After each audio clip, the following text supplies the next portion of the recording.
सच्चिदानन्दरूपाय विश्वोत्पत्त्यादिहेतवे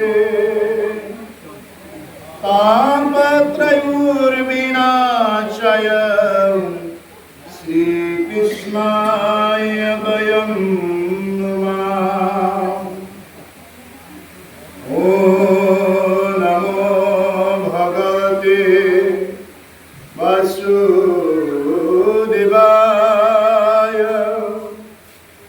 ॐ नमो भगवते वासुदेवाय। जन्माद्यस्य जतुनयनितरतं स्वार्थेषु भिक्खस्वरा तेने ब्रह्म हृदय आदि कवये मुह्यन्ति यत्सूरयः। तेजोवारिमृदं यथा विनिमयो यत्र त्रिसर्गो मृषा द्वन्द्वाश्वेन सदा निरस्तकुहकं सत्यं परं धीमहि।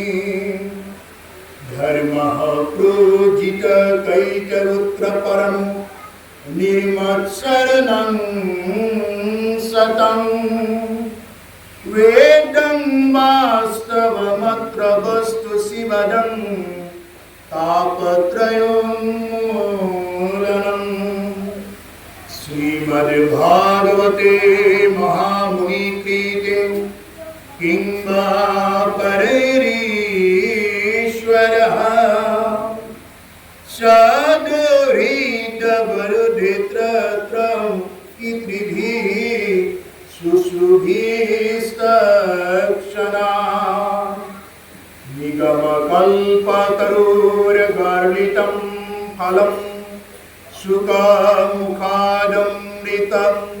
द्रवसंयुतं पीबत भगवतं रसम् अलयं मुहुरहो रसिका भुवि भावुका। ॐ नमो भगवते वासुदेवाय। ॐ नमो भगवते वासुदेवाय।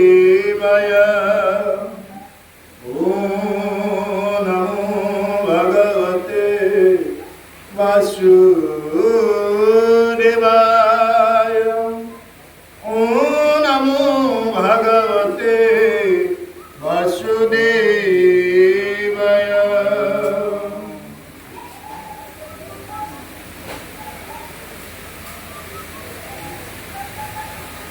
কৃষ্ণ প্ৰভুসকল, এতিয়া আজি আপোনালোকৰ আজ্ঞা অনুসৰি আমি তৃতীয় স্কন্ধ ভক্তি যুগত কপিল দেৱহূতি সংবাদ ইয়াত আমি আৰম্ভ কৰিছোঁ।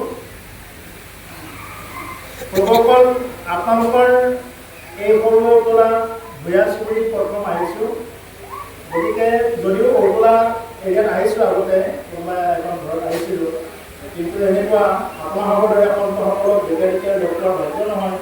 কিন্তু আজি আমাৰ পৰম ভাগ্য যে ইয়াত আমি আপোনালোকৰ দৰে সন্ত মহন্তসকলক লগ পাইছোঁ। গতিকে ইয়াতে আপোনালোকৰ কি নীতি নিয়ম, কি কথা, আমি একেবাৰে তেনেকুৱা হেৰি নহয়। ইয়াতে ভাগৱতৰ মাধ্যমত যি কথা ওলায়, সেই একশৰণৰ মাধ্যমত যি কথা ওলায়, এইখিনিকে আপোনালোকৰ মাজত ব্যক্ত কৰা হৈছে। আজি যি অধ্যায়, এয়া হ'ল ভক্তিযুগ কপিল দেৱহূতি সংবাদৰ ভগৱন্তৰ অৱতাৰ কপিল প্ৰভুৱে মাতৃ দেৱহূতিৰ আগত যি ভক্তি জ্ঞানৰ কথা কৈ আছিলে, যি জ্ঞান জানিলে আমাৰ জানিবলৈ বাকী নাথাকে, এই জ্ঞানৰ কথাকে আজি আলোচনা হ'ব। কৃষ্ণ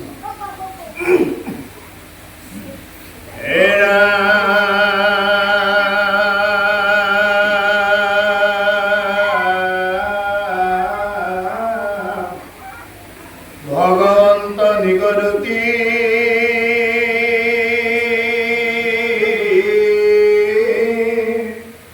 পুনামা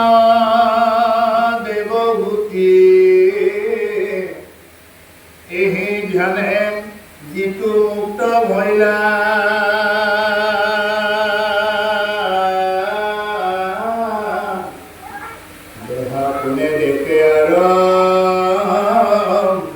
কিবা আছে কিবা নাই কিবা এখনতে বুকে ৰৈলা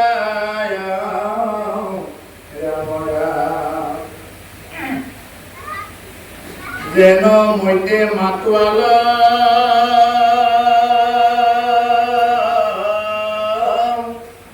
পতিৰ বস্ত্ৰ পঘিটো আছে নাই একো নজানয়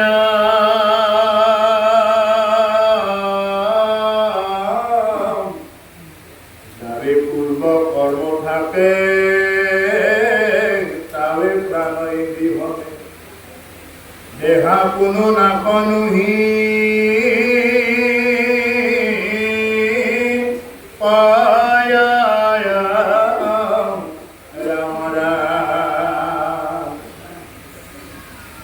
পাছে কর্ম নাক হইলে ভৌতিক হরির পরে এবে যোগী ব্রহ্ম তমিলয়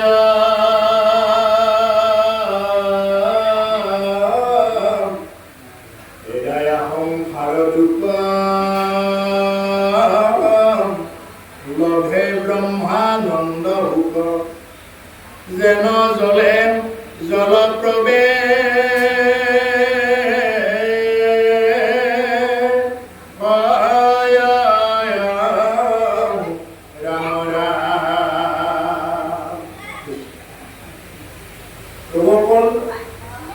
আজি যে এই ভাগৱত কথা এই ভাগৱত মহামুনীন্দ্ৰ মহন্ত সুখদেৱে মহাৰাজ পৰীক্ষিতৰ আগত এই ভাগৱত কথা কৈ আছিলে।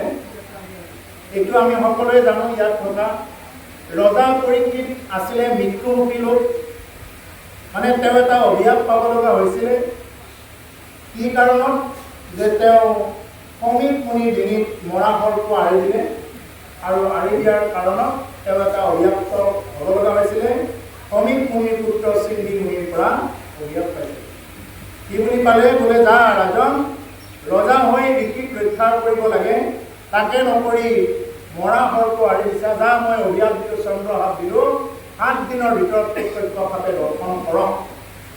আৰু এই অভিশাপটোৰ কাৰণে ৰজা পৰীক্ষিতে কি হ'ল, আগতীয়াকৈ মানে এইটো গম পাই তেওঁ কি কৰিলে, তেওঁ ভাগৱত কথা শুনিলে, চক্ৰৱৰ্তী ৰজা পৰীক্ষিতে। আৰু সেইজন ৰজা পৰীক্ষিত, যি ৰজা পৰীক্ষিতে অকণমান পানীৰ কাৰণে পানী বিচাৰি নাপাই অভিশাপ পাব লগা হৈছিলে, সেইজন ৰজা পৰীক্ষিতে 7 দিন 7 ৰাতি ভাগৱত শুনিলে, এটুপি পানীও নোখোৱা হ'ল। সেইজন ৰজা পৰীক্ষিতে এটুপি পানীও নোখোৱা কৰি ভাগৱত শুনিলে, যাৰ কাৰণে ৰজা পৰীক্ষিতে গতি পোৱাৰ দৰে পালে। এতিয়া আমালৈ আহোঁ। আমি যে ইমান দিনৰ পৰা ভাগৱত শুনো, আমাৰ যে স্বভাৱ চৰিত্ৰ সলনি নহয়, ইয়াৰ মূল কাৰণটো কি আছে? আমি ভাগৱত ইমানেই শুনিছোঁ, আজিলৈ বহু ঠাইত, আপোনালোকৰ ইয়াত নাজানো, বহু ঠাইত আমি পৰিৱৰ্তন হ'ব পৰা নাই। ভাগৱতৰ আৰম্ভ হ'ল কি নহ'ল, চাহৰ আমদানি লাগিলে, তামোলৰ আমদানি লাগিলে, আৰু যাৰ কাৰণে এই খোৱা লোৱা অৰ্থাৎ ইন্দ্ৰিয়বিলাকক বহিৰ্মুখী কৰি ল'লে কি হয়, তেতিয়া আৰু ভাগৱতৰ কোনো কথাই তেওঁৰ তাত ক্ৰিয়া নকৰিলে। গতিকে সেইকাৰণে ভাগৱতৰ আৰম্ভণিতে কৈ লোৱা হৈছে যে যাতে ভাগৱত যি 1 ঘণ্টাই হওক, 2 ঘণ্টাই হওক, আধা ঘণ্টাই হওক, যাতে মাজত চাহ তামোলৰ যোগাৰ নহয়, আৰু যদি দিবই লগা হয়, মানে যদি দিব লগা থাকে বা কাৰোবাৰ খাব লগা থাকে, উঠি গৈ এটা ৰুমত বহি তেনেকুৱাকৈ খাব পাৰিব। কিয়? এই ভাগৱতৰ অতি গুৰুত্ব কথা ইয়াত আছে কিছুমান, যে যিজন ৰজা পৰীক্ষিতে সেই ভাগৱত শুনিলে, দ্বিতীয় স্কন্ধত কৈছে বোলে, হে গুৰুদেৱ, মই মৰিলোঁ, মোক মাৰিব, তেতিয়াহে মাৰিব প্ৰত্যক্ষে। আৰু সেইজন ৰজা পৰীক্ষিতে ভাগৱত শুনি শেষত কি ক'লে? ভাগৱতৰ একেবাৰে ব্ৰহ্মজ্ঞানত, 12 স্কন্ধৰ ব্ৰহ্মজ্ঞানত কি বুলি ক'লে? হে গুৰুদেৱ, মই তৰিলোঁ এই বুলি ক'লে। অৰ্থাৎ মৰিলোৰ পৰা তৰিলোঁ হোৱাৰ নামেই হ'ল ভাগৱত। আমাৰ জীৱনত আমি মৰিলোৰ পৰা তৰিলোঁ হোৱাৰ নামেই হ'ল ভাগৱত। আমি যদি ইমান দিনৰ পৰা ভাগৱত শুনি আমি যদি আমাৰ জীৱনৰ কিছুমান বস্তু যদি বাদ দিব পৰা নাই, ভাগৱতত ইয়াতে কৈছে কথা যে যদি কোনোবাই মোৰ ভক্তি কৰে তেতিয়াহ'লে তেওঁৰ সৰ্বপ্ৰথম সমস্ত পাপ ধৰি চাৰখাৰ হ'ব, তাৰপিছত বৈৰাগ্য নিজে নিজে জন্ম হ'ব। এতিয়া আমাৰ সেই পাপবিলাক চাৰখাৰ হৈছে নে নাই? যদি হৈছে তেতিয়া আমাৰ বৈৰাগ্য মিলিব, সংসাৰৰ প্ৰতি বিষয়ভোগৰ প্ৰতি বৈৰাগ্য আহিব। মই নিজকে নিজে প্ৰশ্ন কৰি চাব লাগে যে ইমান দিনে যে আমি ভাগৱত শুনিলোঁ যে আমাৰ এইটো বৈৰাগ্য আহিছে নে নাই অহা। ইয়াৰ আৰু এটা কথা আছে, ৰজা পৰীক্ষিতে জানিলে যে তেওঁ অহা 7 দিনত মৰিব। আমি নাজানো কোনটো 7 দিনত মৰিম, আমাৰো সেই 7টা দিনেই হয়। সোম, মঙল, বুধ, বৃহস্পতি, শুক্ৰ, শনি, ৰবি, এই 7টা বাৰৰ ভিতৰতেই ৰজা পৰীক্ষিতে মৰিব বুলি গম পাইছিল। এতিয়া আমি নাজানো যে কোনটো সোমবাৰত মৰিম, কোনটো ৰবিবাৰত মৰিম, আমি নাজানো। সেইকাৰণে ৰজা পৰীক্ষিততকৈ আৰু এখোজ চৰা হৈ আমি কি কৰিব লাগে? কৃষ্ণ কথা যিমান পাৰি মন প্ৰাণ ভৰি শুনিব লাগে। যাত্ৰাভিমান, পাণ্ডিত্যাভিমান, ৰূপাভিমান, গুণাভিমান, ধনাভিমান, এই সমস্তবিলাক বাদ দি ভাগৱতৰ লগত মানে যুক্ত হৈ আমি এই কথাবিলাক যদি শুনো, এই ভাৱটো সৰ্বপ্ৰথমে যিখিনি কথা কোৱা হ'ল, খোৱা লোৱা আৰু যিটো মই মৰিম কোনদিনা মৰিম নাজানো, ৰজা পৰীক্ষিত কোৱা নহয় মোকেই কৈ আছে এই বুলি যদি আমি লওঁ, তেতিয়া নিশ্চয় এই যিখিনি সময় ইয়াত বহিব এই কথাখিনি নিশ্চয় ক্ৰিয়া কৰিব, অন্যথা কোনো কাৰণত সম্ভৱ নহয়। গতিকে সেইকাৰণে এতিয়া প্ৰথমফল ইয়াত ভক্তি প্লাছ যোগ, ভক্তিৰ যোগ হৈছে আজি যি অধ্যায়, ভক্তিৰ বিয়োগ নহয়। আজিৰ যদি অধ্যায় শুনে তেতিয়াহ'লে ভক্তি যোগ হ'ব, এইটো ভক্তি বিয়োগ নহয়। আৰু যদি কোনোবাই ভক্তি বিয়োগ কৰিব লাগে তেতিয়াহ'লে কি কৰিব লাগিব? ভাগৱততকৈ ওপৰত যদি আপোনাৰ হয় ভক্তি বিয়োগ হ'ব। যদি অনু কি কৈ আছে এইবিলাক কি জানে এইবুলি যদি ভবা হয় তেতিয়াহ'লে ভক্তি বিয়োগ হ'ব। যদি কোনোবা এজনে শুনি আছে বোলে কাৰোবাক শুনিবৰ কাৰণে সুখ দিয়া নাই, শুনাজনকো সুখ দিয়া নাই, নিজেও শুনা নাই, তেতিয়াহ'লে এইটো অপৰাধ হৈ যাব। বিভিন্ন কথা। সেইকাৰণে ভাগৱত শুনিব আহিলে বাৰ বাৰ ইয়াতে কয় সাৱধান, শুনা সাৱধানে কথা শুনা, কৃষ্ণ কথা শুনা। ক'ত লিখা থাকে সাৱধান? কাৰেণ্টৰ ট্ৰেন্সমিটাৰ লিখা থাকে সাৱধান, ডেঞ্জাৰ, খাতৰা। ইয়াত কোনোবাই জানিয়েই হওক নাজানিয়েই হওক যদি কোনোবাই ট্ৰেন্সমিটাৰত লাৰি দিয়ে, নালাৰিবলগীয়া ঠাইত যদি কোনোবাই লাৰি দিয়ে তোৰ কি হৈ যাব? জ্বলি যাব। গতিকে সেইকাৰণে ভাগৱত এয়া হ'ল বৈকুণ্ঠৰ শাস্ত্ৰ, অতি সাৱধানে যাতে আমি যিমানখিনি পঢ়োঁ সেইখিনি শুনি যাব পাৰোঁ। ভগৱন্ত নিগদতি শুনামা দেৱহূতি, এই ধ্যানে যিটো মুক্ত ভৈলা। এতিয়া ভগৱন্তই কৈ আছে শুনামা দেৱহূতি, ভগৱন্ত পুৰুষে নিজে কৈ আছে নিগদতি। এই কোনোবা এজনে ক'লে বোলে নিগদতি আৰু বৰদতি কি বস্তু? এজনে ক'লে এইটো ভায়ে টাইপে, নিগদতিয়ে বৰদতিয়ে ভায়ে টাইপে কৰিব। এনে নহয়, ঈশ্বৰে নিজে কৈ আছে কাৰণে ইয়াতে কৈছে ভগৱন্ত নিগদতি, তেওঁ নিজে কৈ আছে এই কথাখিনি। গতিকে শুনামা দেৱহূতি, মাতৃক কৈ আছে, নিজৰ মাকক কৈ আছে যে এই ধ্যানে যিটো মুক্তি ভৈলা, যিয়ে নেকি এই ধ্যান কৰিব, ইয়াৰ আগত তেওঁ ভক্তি কৰি আৰু কথা কৈ গৈছে যে এই এনেকুৱাকৈ যদি কোনোবাই ভক্তি কৰে তেতিয়াহ'লে কি হ'ব? যদি মই কোৱা ধৰণে যদি মই কোৱা কথাবিলাক যদি কোনোবাই মানিব পাৰে, বিশ্বাসত যদি ল'ব পাৰে, তেতিয়াহ'লে এই ধ্যানেৰে কি হ'ব? তেওঁৰ মুক্তি হ'ব, এই জীৱনটো তেওঁৰ মুক্তি হ'ব। দেহাটো নেদেখে আৰু কিবা আছে কিবা নাই, কিবা আসনতে বহি ৰৈলা। তেওঁ নিজৰ দেহাটোকো তেওঁ নাচায়, দেহাত কি পিন্ধিছে, কি কাপোৰ পিন্ধিছে, তেওঁ দেখিবলৈ কেনেকুৱা, তেওঁ কেনেকুৱা বেগ ভোকা লৈ ঘূৰি ফুৰিছে, এইটো কিন্তু বিচাৰ্য বিষয় নহয়। ইয়াত সেইকাৰণে কৈছে দেহাকো নেদেখাৰ, প্ৰকৃত ভকতে দেহা নাচায়, কোনোবা ক'লা বগা, ওখ চাপৰ, ধনী দুখীয়া, পুৰুষ মহিলা, এইবিলাক একো নাচায়। কি বুলি চায়? আত্মা, আত্মাৰাম। দেহাকো নেদেখে আৰু কিবা আছে কিবা নাই, কিবা আসনতে বহি ৰৈলা। তেওঁৰ দেহত কি আছে কি নাই, নে তেওঁক কিবা বহিব আসনখনত, নে কিবা কাপোৰ পাৰি দিছে, নে সুধা পাতিটোত বহিব দিছে, নে তেওঁৰ কঁকালটো গৈ নে মাটিতে পৰিছে, এইটো তেওঁৰ বিচাৰ্য বিষয় নহয়, এইটো নাচায়। তেওঁ এইটো চাব যে মই যে ভাগৱত শুনিব আহিছোঁ বা ঈশ্বৰে যে কৃপা কৰিছে, এইটো মোৰ জীৱনৰ কাৰণে পৰম সৌভাগ্য, এই বুলি কি কৰিব? পৰম ভক্তজনে ল'ব। মোক গৈ পাওঁতে নমস্কাৰ দিলেনে নাই, কি কৰিলে, এইটো কিন্তু প্ৰকৃত ভকতে বিচাৰে। আৰু এটা কথা, যদি ভকতক অহাৰ লগে লগে যদি কৃষ্ণ বুলি নকয়, ৰাম বুলিও নকয়, লছটো নোপোৱাজনৰ হ'ব। কিন্তু প্ৰকৃত ভকতে এইটো কিন্তু কি নকৰে? বিচাৰ নকৰে। যিহেতু গুৰুদেৱ নাম ভকত 4 বস্তু, যিজন গুৰু গুৰুজনক আমি কি কৰিব লাগে? ঈশ্বৰ দৃষ্টিৰে চাব লাগে। দেৱ কৃষ্ণদেৱ যিজন মানে ভগৱন্ত পুৰুষ, যাক আমি ভজনা কৰোঁ, কৃষ্ণ নাম, যি নাম লৈ আমি সমস্ত জীৱ পাপী তাপী তৰি যাব পাৰে। আৰু এটা কৈছে ভকত। এই ভকত, দেখা ভকতজনক তুমি কৃষ্ণ বুলি কোৱা, দেখাজনক ৰাম বুলি কোৱা। তুমি দেখাজনকে যদি আহিছে জোৰে ভকত য'তে বহে ত'তে বহি থাকিব। হাত দুখন কিছুমান ঠাইত এনেকুৱা হাত দুখন জোৰ কৰি নুঠে, বোলে কৃষ্ণ বুলি ক'ব টান পায়। হৰি ৰাম দিলে মুখেৰে ৰাম বুলি নোলায়। ইমান মই ভাগৱত শুনে এনেকুৱাও ঠাই পাইছোঁ, অভিজ্ঞতাৰ পৰা কৈছোঁ। গতিকে সেইকাৰণে যে আমি কি কৰিব লাগে? দেখা ভকতজনক আমি শ্ৰদ্ধা কৰিব লাগে। তুমি দেখাজনক যদি কৃষ্ণ বোলা, ৰাম বোলা, নেদেখাজন তোমাৰ ওপৰত এনেই প্ৰসন্ন হ'ব, নেদেখাজনে তোমাৰ ওপৰত এনেই ধন্য হ'ব। সেইকাৰণে ভকতক যে আপ্যায়ন কৰে, কিন্তু আপ্যায়ন নকৰিলে ভকতৰ বেছি লাভ। কি লাভ? তেওঁৰ পৰা ভজন কাঢ়ি ল'ব নোৱাৰে।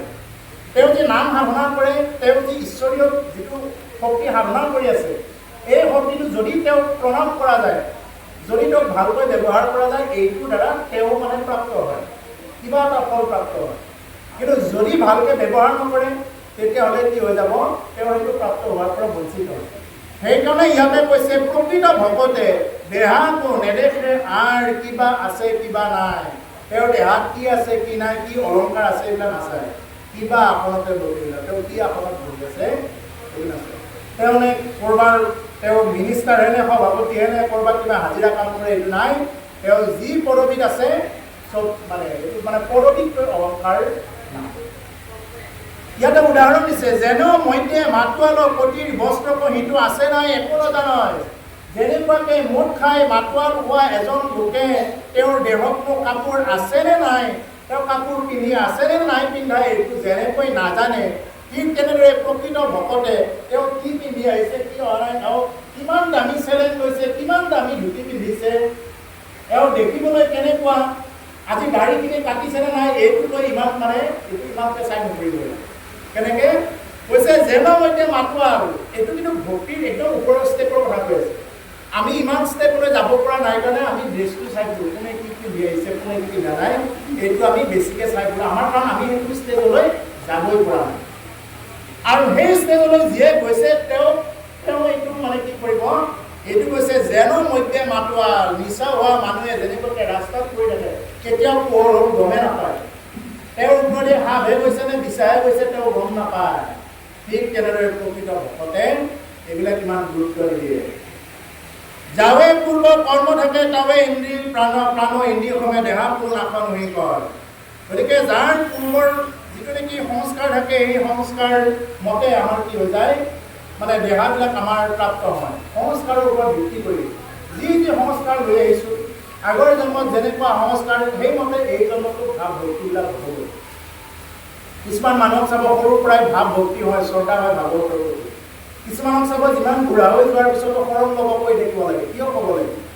ইমান বুঢ়া হ'ল, ইমানবাৰ ভাগৱত শুনিলে শৰণ কৰি থকা হৈছে, কিন্তু শৰণ ল'ব টান পায়। কিয় টান পায়? তাৰ মানে কি? এইটো আগৰ জন্মৰ সংস্কাৰতেও অহা নাই। যদি কৰ্ম সংস্কাৰ থাকে, যদি তেওঁ প্ৰকৃত সংস্কাৰী হয়, তেতিয়াহ'লে তেওঁ কি হ'ব? এই সমস্ত দেহাটোতে কি কৰিব? এই জীয়াই থাকোঁতে তেওঁ বস্তুবিলাক উপলব্ধি কৰিব পাৰিব। পাছে কৰ্ম নাশক হ'লে ভৌতিক শৰীৰ পৰে, তেৱে যদি ব্ৰহ্মত মিলয়। আৰু যেতিয়া নেকি এই কৰ্মবিলাক নাশ হৈ যাব, আগৰ জন্মৰ প্ৰাৰব্ধ কৰ্মবিলাক যেতিয়া নাশ হৈ যাব, এই ভৌতিক শৰীৰটো তেতিয়া আমাৰ কি হৈ যাব? এইটো শৰীৰো পৰি যাব। তেৱে যোগী ব্ৰহ্মত মিলয়, তেতিয়া যোগীয়ে কি কৰিব? অৰ্থাৎ যিজন ভকত, এই ভকতে ব্ৰহ্মৰ লগত লীন হৈ যাব পাৰে, যদি কোনোবাই এই কৰ্মৰ মানে যিটো পাপ আৰু পুণ্য গতি দুটা যদি পেৰে গতিত নিব পাৰে, অৰ্থাৎ সমান্তৰাল গতিত যদি কোনোবাই নিব পাৰে। যদি কোনোবাই বহুত পুণ্য লৈ আহিছে, তেতিয়াহ'লেও তেওঁ ইয়াতে ভোগ কৰিব লাগিব। আৰু যদি বহুত পাপ লৈ আহিছে, এই পাপটো ইয়াতে ভোগ কৰি খণ্ডন কৰিব লাগিব। যেনেদৰে প্ৰহ্লাদক কৈছিলে নৰসিংহ প্ৰভুৱে যে ভোগ ভঞ্জি পুণ্য কৰা হয়, যে হে প্ৰহ্লাদ, যে তুমি এতিয়া মোৰ লগত যাব নোৱাৰা। যি নেকি তোমাৰ বহুত পুণ্য জমা হৈ আছে, এই পুণ্যবিলাক তুমি খতম কৰিব লাগিব। গতিকে এই পুণ্যবিলাক যেতিয়া নেকি খতম হ'ব, নোহোৱা হ'ব, তেতিয়া কি হ'ব? তেওঁ যদি সঁচাকৈ যদি ভক্তি কৰে, তেতিয়া এই দেহাটো ইয়াতে এৰি আৰু পুনৰ দেহা ল'ব লগা নহয়। 84 লক্ষৰ কবলত কৰিব লগা নহ'ব। পুনৰূপী জনমম পুনৰূপী মৰণম পুনৰূপী জননী যথৰে শয়নম পুনৰবাৰ জনম মৰণৰ পাক চক্ৰত পৰিবলগীয়া নহ'বলৈ যদি কোনোবাই মানে তেনেকুৱাকৈ যদি ভক্তি কৰিব পাৰে। এৰাই সংসাৰৰ দুখ লবে ব্ৰহ্মানন্দ সুখ যেন জলে জল প্ৰৱেশ হয়। এৰাই সংসাৰ দুখ, তেওঁ সংসাৰৰ সমস্ত দুখবিলাক এৰাব পাৰে। সংসাৰৰ যিমানবিলাক দুখ আছে, এতিয়াতো আমাৰ সংসাৰৰ দুখেই পীড়া কৰি আছে। এতিয়া মানুহবিলাকক চাব, তেওঁৰ টকা নাইলে সম্পত্তি তেনে কি নাই, কিন্তু খোলা হাঁহি মাৰিব নোৱাৰে। তেওঁৰ টকা সম্পত্তি চব আছে, বান্ধিলে আছে, গাড়ী আছে, ল'ৰা ছোৱালী চব, কিন্তু তেওঁ খোলা হাঁহি মাৰিব নোৱাৰে। কিয় নোৱাৰে? তাৰমানে তেওঁৰ আধ্যাত্মিকতাৰ অভাৱ, নৈতিকতাৰ অভাৱ। মানুহৰো আজিকালি কি অভাৱ? আগতেতো খুজি মাগি খাইছিলে, আজিকালি খোজনীয়া মগনীয়া কমি গ'ল, নায়েই প্ৰায়। গতিকে সেইকাৰণে যে আজিৰ মানুহে যে হাঁহিব নোৱাৰে, এতিয়া হাঁহাৰ কাৰণে কিছুমানে লাফিং ক্লাব পাতিব লগা হৈছে, হাঁহাৰ নামত ক্লাব। এতিয়া আজিৰ তাৰিখত এনেকুৱা এটা অৱস্থা, হাঁহি দিৱস পাতিব লগা হৈছে। মানে মানুহে হাঁহিব পাহৰি গ'ল। এতিয়া এনেকুৱা বিজ্ঞানীবিলাকে এনেকুৱা কৈ আছে, যদি কোনোবাই হাঁহিব পাৰে, ফুলি যদি হাঁহি মাতি থাকিব পাৰে, তেতিয়াহ'লে কি হ'ব? তেওঁ বহুত বেমাৰ আজাৰ কাটা যাব পাৰে। তেওঁ হাই প্ৰেছাৰ বা তেনেকুৱা হাৰ্ট এটেক এইবিলাকৰ পৰা বহুত বাচিব পাৰে, যদি কোনোবাই হাঁহি মাতি ফূৰ্তি কৰি থাকিব পাৰে। কিন্তু নাই, হাঁহি মাৰিব নোৱাৰে। টকা পইচা আছে, কিন্তু খোলা হাঁহি নাই, মুখখন মানে একদম ফুলাই লৈ ফুৰিব নাই। কিয় নাই? আধ্যাত্মিকতাৰ অভাৱ হৈছে। যদি কোনোবাই তেনেকুৱাকৈ ভক্তি কৰিব পাৰে, তেতিয়া এৰাই সংসাৰ দুখ লবে ব্ৰহ্মানন্দ হওক, তেওঁ সংসাৰৰ দুখবিলাক এৰাব পাৰিব। এই সংসাৰখন কেৱল দুখৰ সংসাৰ। এই সংসাৰখনত সুখৰ বস্তু একো নাই, চব দুখৰ বস্তু। আপুনি যিমানেই যি নকৰক, আপুনি যিমানেই যি চেষ্টা নকৰক, ইয়াত আপুনি কেতিয়াও মানে সুখ বোলা বস্তুটো, মানে প্ৰকৃত সুখ বোলা বস্তুটো আপুনি দেখা নাপাবই, যিমান যি কৰক। আৰু বোলে মোক কোনোবাই ভাল পাওক, মোক পৰিয়ালে ভাল পাব, মোৰ ওচৰ চুবুৰীয়াই কি ভাবিব, মই নোহোৱা হ'লে কিবা হ'ব, এইবিলাক বাদেই দিয়ক। আপুনি মই অকলে আহিছোঁ, অকলে যাব লাগিব। মানে আমি বাহিৰত বহুত বুলি দেখাব লাগিব, কিন্তু ভিতৰত আমি এক বুলি ল'ব লাগিব। নামঘৰত এইবিলাক কথা কৈ থৈ গৈছে। আমি বাহিৰত পুত্ৰ ভাৰ্যা বুলি বিভিন্ন প্ৰকাৰে লৈ ফুৰিম, কিন্তু ভিতৰত আমি এক স্থাপন কৰি ল'ব লাগিব। একম এবা দ্বিতীয়কম, একৰ বাহিৰে দ্বিতীয়জন নাই। ব্ৰহ্মপুত্ৰ যে একৰ বাহিৰে দ্বিতীয়জন নাই, একজনেই হ'ল ঈশ্বৰ। সেই এজন ঈশ্বৰক যদি আমি ভিতৰত কৰি থাকিব পাৰোঁ, তেতিয়াহ'লে ব্ৰহ্মানন্দ, ব্ৰহ্মাই যি আনন্দত থাকে, ব্ৰহ্মায়ো যি নাম লৈ আনন্দত থাকে, এই ব্ৰহ্মাৰ ৰূপটো আপুনি মই ইয়াত বহি থাকিব লাভ কৰিব পাৰোঁ। এইটো প্ৰভুসকল, এইটো মুখৰ কথা নহয়।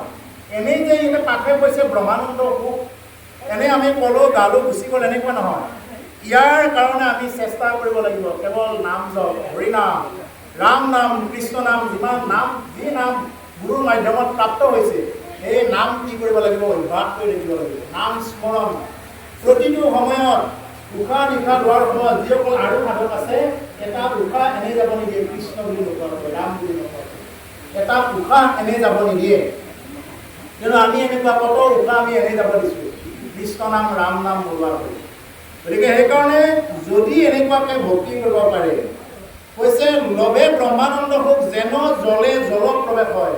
যেনেদৰে পানী গৈ পানীতেই প্ৰৱেশ কৰে, আমাৰ নদীৰ পানী গৈ সাগৰত প্ৰৱেশ কৰিব, সাগৰৰ পানী গৈ যেনেকুৱা মহাসাগৰত প্ৰৱেশ কৰিব, ঠিক তেনেদৰে আমাৰ এই আত্মা গৈ পৰমাত্মাৰ লগত বিলীন হৈ যাব। এইবিলাক হ'ল মুক্তি, সাৰূপ্য, সামীপ্য, সাৰূপ্য, সাজুৰ্য, নিৰ্বাণ বা লীন মুকুতি, তেনেকুৱা ধৰণৰ মুকুতি প্ৰাপ্ত হ'ব পাৰে। অৰ্থাৎ যি ব্ৰহ্মস্বৰূপ, ইয়াত আমি যিমানবিলাক বহি আছোঁ, আমি প্ৰত্যেকে পৰম ব্ৰহ্মৰ অংশ হয়। আমি যিমানবিলাক বহি আছোঁ, সমস্তই প্ৰভু ভগৱন্তৰ অংশ, পৰম ব্ৰহ্মৰ অংশ। কিন্তু ইয়াত আছে, কিন্তু তেওঁ দেখা নিদিয়ে। মাধৱপুৰকে নামঘাট একদম মানে বিয়া উজাৰি এইবিলাক কথা শেষৰ পিনে দিছে। প্ৰভু আৰু মই তত্ত্ব ক'ব লাগিব। ৰাম ৰাম ৰাম ৰাম ভুটিয়া গোটেই গতি পাই এইটো কীৰ্তনত কৰি দিয়ে, বামনৰ গোবিন্দ গুৰুত মুকুত হৈব কৈ খানি। গতিকে ৰাম ৰাম বিহু দেখোঁ গতি নোপোৱা কথাটো ক'লা কীৰ্তনে।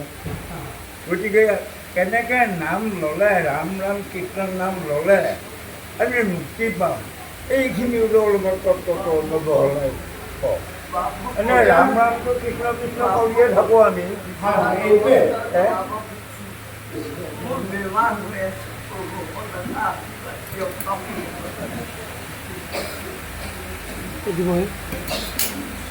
কৃষ্ণ কৃষ্ণ কৃপা সাগৰ যুৱতী নন্দন কৰি মনোৰঞ্জন ভকতৰ মংগলদান বস্তুৰ মুখে ভগৱন্তম আজি ভকতজনে এই ভকত প্ৰভু ভগৱন্তৰ ওচৰলৈকে সেৱা জনাইছে।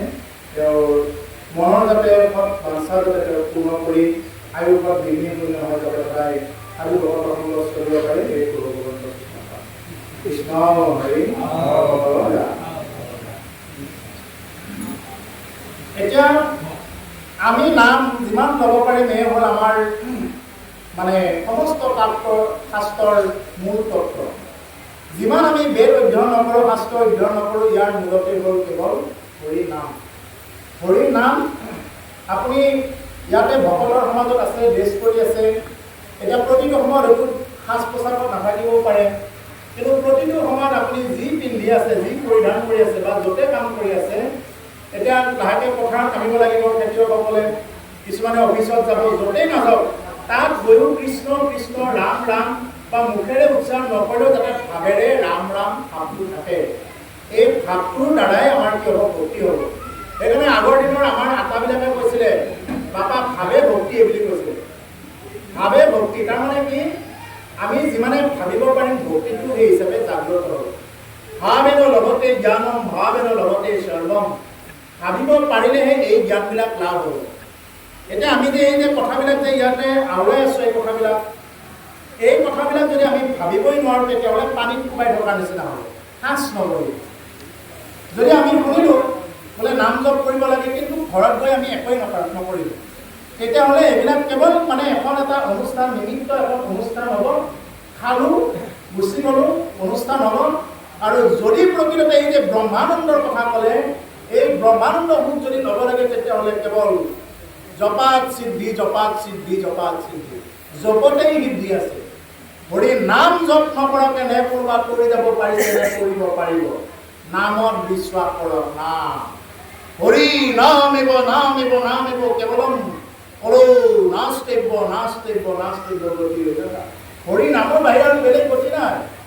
হৰি নামেই আমাৰ, কিন্তু এই হৰি নামত গতি নাই। মানুহৰ ক'ত বিশ্বাস?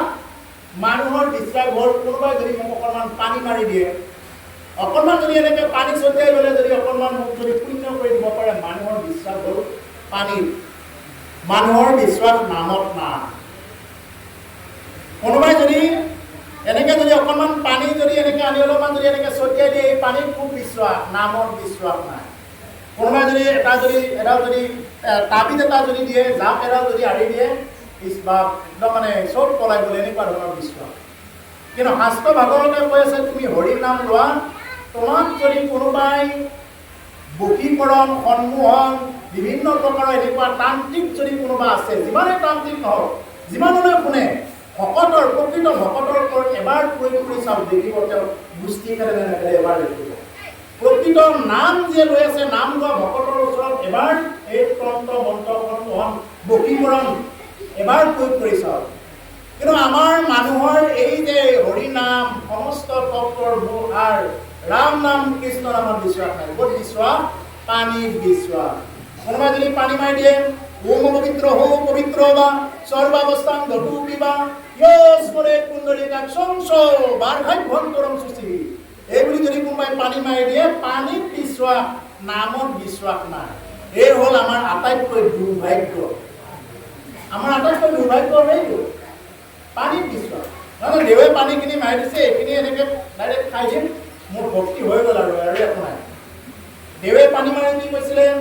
ওম পবিত্ৰ হো পবিত্ৰ বা, তুমি অপবিত্ৰই হোৱা বা পবিত্ৰই হোৱা, সৰ্বাৱস্থান ঘটু পিবা, তুমি যি অৱস্থাতেই নাথাকা কিয়, স্মৰে পুণ্ডৰীকাক্ষ, তুমি পুণ্ডৰীকাক্ষ প্ৰভু ভগৱন্ত কৃষ্ণক স্মৰণ কৰা, বাৰ্ধাভ্যন্তৰং শুচি, তেতিয়াহে তুমি বাহিৰে ভিতৰে গুচি হ'বা। নহ'লে তোমাক পানী মাৰি কোনোবাই গুচি কৰিব পাৰে? দেৱে পানী মাৰি কৈছে ভাই তুমি কৃষ্ণ নাম লোৱা। সেই পুণ্ডৰীকাক্ষ যাৰ পদুম ফুলৰ কলিটোৰ দৰে যাৰ চকু হাল, এই পুণ্ডৰীকাক্ষ প্ৰভু ভগৱন্ত কৃষ্ণক বাৰ্ধক্যন্তৰম সুচিৰি, তেতিয়াহে তোমাৰ বাহিৰে ভিতৰে সুচি হ'ব। নহ'লে অকল পানীখিনি এনেকৈ ঘোপ মাৰি ধৰিলে এইটো সুচি নহ'ব। পানীখিনি কৃষ্ণ বুলিয়ে কৈ খাব লাগিব, বেলেগ বুলি ক'লে নহ'ব। আকৌ বেলেগ মই কম এনেকৈ ক'লে নহ'ব, দুৰ্গা দুৰ্গা কৰি খালে নহ'ব, কালি কালি বুলি কৈ খালে নহ'ব, এইটো গতি নহ'ব। কৃষ্ণ বুলিয়ে ক'ব লাগিব। সমস্ত বেদ তত্ত্ব মন্ত্ৰ যাগ যজ্ঞ পূজা পাতলৰ আৰম্ভণিত মন্ত্ৰ মাতিব লাগিলে কি ক'ব? হৰি ওম, হৰি নাম স্মৰণ কৰিব, তাৰপিছতহে বাকীবিলাক মন্ত্ৰ মাতিব। পৰম আহুতি দিয়াৰ সময়ত সেই হৰি নাম স্মৰণ কৰি আহুতি দিব। পূৰ্ণাহুতিৰ সময়ত সেই একেই কথা। যিমানেই যি নকৰক কেৱল নাম আৰু নাম। সেইকাৰণে আমাৰ কৃপালু শংকৰদেৱ গুৰুজনাই ইমান সুন্দৰভাৱে আমাক একশৰণ হৰিনাম তত্ত্ব দি গৈছে। ভাই মুখে বোলা নাম হৃদয়ে ধৰা ৰূপ, এতেকে মুকুতি পাইবা পঢ়িলো স্বৰূপ। ভাই মুখে বোলা নাম হৃদয়ে ধৰা ৰূপ, এতেকে মুকুতি পাইবা পঢ়িলো স্বৰূপ। একদম সিদ্ধান্ত দি গৈছে। অংক পঢ়ালে যে 3টা ফুট দিবলৈ কয় নহয়, এতেকে প্ৰমাণ হৈ গ'ল। মানে অংকৰ শিক্ষকবিলাকে গম পাব বা যিবিলাকে অংক পঢ়িছে গম পাব, 3টা ডট দিবলৈ কয়, এতেকে প্ৰুফ মানে হৈ গ'ল। তাৰমানে সেইকাৰণে মহাপুৰুষ গুৰুজনাই কৈছে, ভাই তুমি যদি মুখেৰে নাম বোলা, কৃষ্ণ নাম ৰাম নাম বা গুৰুৰ মাধ্যমত যি নাম প্ৰাপ্ত হৈছে, যদি মুখেৰে নাম লোৱা, হৃদয়ত যদি তুমি ৰূপ ধ্যান কৰা, এনে মুখেৰে নাম লৈ আছো, হৃদয়ত মই কিবা বেলেগ চিন্তা কৰিছো, এনেকে নহ'ব। মুখে বাজে হয় যে আমি যিটো নেকি শুনিছো, যিটো দেখিছো আৰু ভিতৰত সেইটোৱে ল'ব লাগিব। আৰু এনেদৰে যদি নাম লোৱা যায়, তেতিয়া এই নামে ক্ৰিয়া কৰিব কৈছে, এতেকে নিশ্চয় মুকুতি পাবা পঢ়িলো স্বৰূপ। প্ৰথমতে আমাক মুকুতিটো দি দিলে কোনে? মহাপুৰুষ শংকৰদেৱ গুৰুজনাই ক'লে মুক্তি পাবা। আকৌ মাধৱ পুৰুষে আকৌ দ্বিতীয়বাৰ কি ক'লে? বোলে মুক্তিও নিবিচাৰে প্ৰকৃত ভকতে। আকৌ এইটো এটা কথা আছে। আমাৰ এতিয়া শংকৰ গুৰুৱে ক'লে বোলে মুক্তি পাবা। আকৌ মাধৱ গুৰুৱে প্ৰথমতে কৈ দিলে, অ মুক্তিত নিস্পৃহ যিটো, হেহি ভকত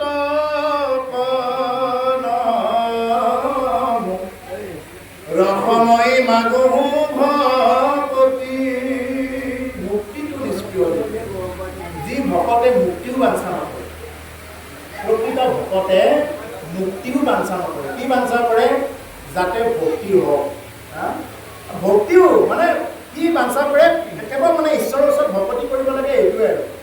ঈশ্বৰৰ ওচৰত ভক্তি কৰিব লাগে, মানৱ দেহ পাইছোঁ, মই ভক্তি কৰিব লাগে, সাধু সন্তৰ মাধ্যমত এইটো মোৰ জীৱনত এই ব্ৰেইনত খেলাইছে, এইটো জানো, মোৰ ভক্তি কৰা হৈছে নে নাই এইটো তেওঁহে জানিব। কিন্তু মই এতিয়া কৰিবৰ কাৰণে চেষ্টা কৰিছোঁ, এইটো প্ৰকৃত ভকতৰ এইটোৱে মানে কথা। এতিয়া মই কৰি আছোঁ, হৈছেনে নাই এইটো মোকতো বেলেগ মানুহে চাৰ্টিফিকেট দিব নোৱাৰে। হৈছেনে নাই আমি কৰাটো এইটো ভগৱানে এইটো কি কৰিব, আমাক চাৰ্টিফিকেট দিব। যেনেকুৱাকৈ উদ্ধৱক কৈছে নহয়, প্ৰমাণ পত্ৰ দিছে উদ্ধৱক, হে উদ্ধৱ তুমি মোৰ ভকত। কৃষ্ণ উদ্ধৱ কুমাৰক কৈছে তুমি মোৰ পৰম ভকত, পৰম বান্ধৱ, উদ্ধৱক দিছে। এতিয়া আমিতো এনেকুৱা উদ্ধৱৰ নিচিনা ভকত হ'ব নোৱাৰোঁ। গতিকে সেইকাৰণে প্ৰভুসকল, প্ৰকৃত ভকতে মুক্তি কি একো বস্তুৱে বাঞ্ছা নকৰে। প্ৰকৃত ভকতৰ পিছপিনে মুক্তি ঘূৰি থাকে। পঞ্চ প্ৰকাৰৰ মুক্তি পিছে পিছে ঘূৰি ফুৰে, কিন্তু মুক্তিও বাঞ্ছা নকৰে। কি বাঞ্ছা কৰে? আজিৰ দৰে ভকতৰ সংগ বাঞ্ছা কৰে। ভকতৰ